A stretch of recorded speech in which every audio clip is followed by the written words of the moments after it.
Ruth à la mer. Principe de remise en forme communautaire pour une république saine à l'ère du numérique. Un projet porté par l'association Fitness Wellbeing. Je suis le docteur Kamgang Arthur.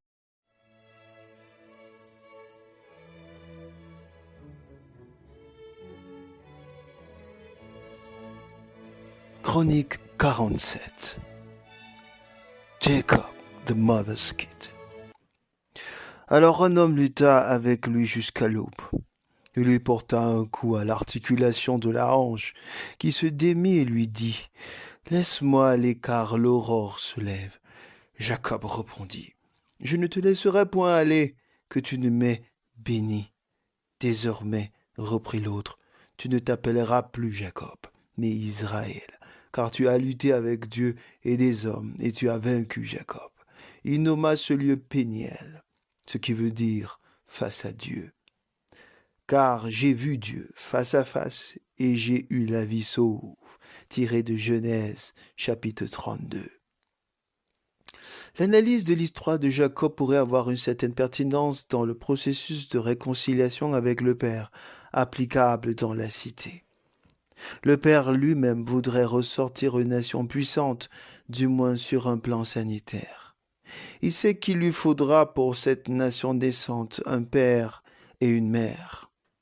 Pour cela, il recrute Abraham qui lui sert de patriarchie fondatrice.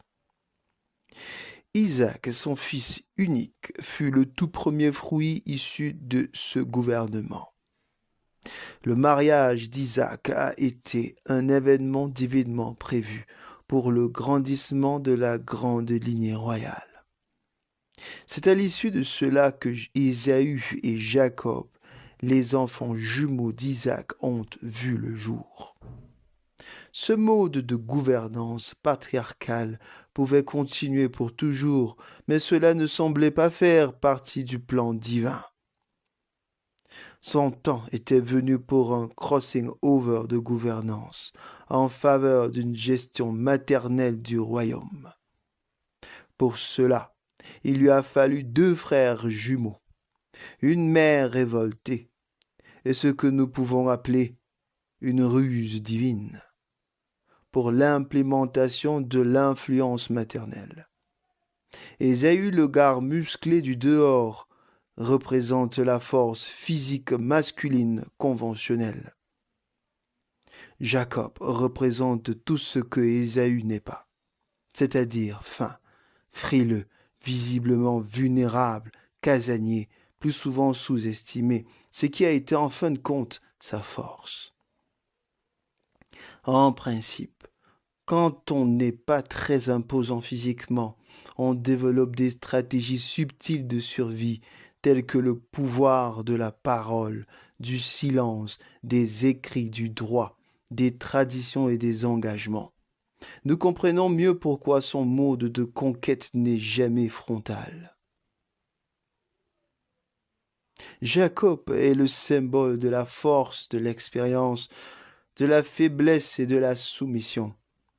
D'ailleurs, il récupère de droit d'aînesse du jumeau aîné quand celui-ci était le plus vulnérable par un chantage d'ordre alimentaire. Jacob avait certainement été bien coaché par sa mère. Par cette même habileté, le trône a été donné au jumeau habile, Jacob. Cet événement a marqué le début de la gouvernance matriarcale. Bien sûr, Jacob ne pouvait plus rester chez le père, surtout qu'il n'était pas son premier choix. Il doit désormais s'exiler pour travailler ce qui n'était déjà pas son fort. Il en a souffert sous la main d'un employeur beau-père véreux du nom de Laban. Celui-ci l'a contraint à travailler chaque centime de dot pour des femmes qui n'avaient même pas convoité. Jacob est réputé pour avoir des rapports houleux avec ses supérieurs. Il n'existe pas plus seul qu'un Jacob pour un certain nombre de raisons. Un successeur légal mais illégitime de la mère, et dont n'a droit à aucun héritage provenant du père. un polygame paresseux, avec pour femme 2 sœurs et leurs servantes respectives. Le décès de sa femme bien-aimée. Il est contraint à travailler pour subvenir aux besoins d'une famille manifestement un peu trop grande pour lui. Et finalement, il est beaucoup trop encombré par l'idée compulsive d'être recherché en perpétuité par son ex-employeur et son frère aîné. Dans sa nature maladivement suspicieuse, il combat jour et nuit pour neutraliser ses adversaires politiques, notamment Dieu, la maladie, son frère Ésaü et même son fils bien-aimé Joseph. Ce qui lui a valu le surnom d'Israël, celui qui lutte avec Dieu. Pendant ce temps, la gestion quotidienne du foyer fut déléguée entièrement à la charge de ses femmes et concubines. Pendant qu'elles maternaient leur territoire, les 2 frères payaient le prix de chaque moment d'imposture jusqu'à trouver nécessaire de réconcilier en terrain neutre. D'une certaine façon, c'est aussi l'histoire d'amour entre 2 putains de frères jumeaux qui admiraient secrètement l'autre, condamnés à s'entraider mutuellement pour leur survie en dépit des multiples coups bas. Rien d'étonnant qu'il soit célébré dans plusieurs cultures à leur naissance.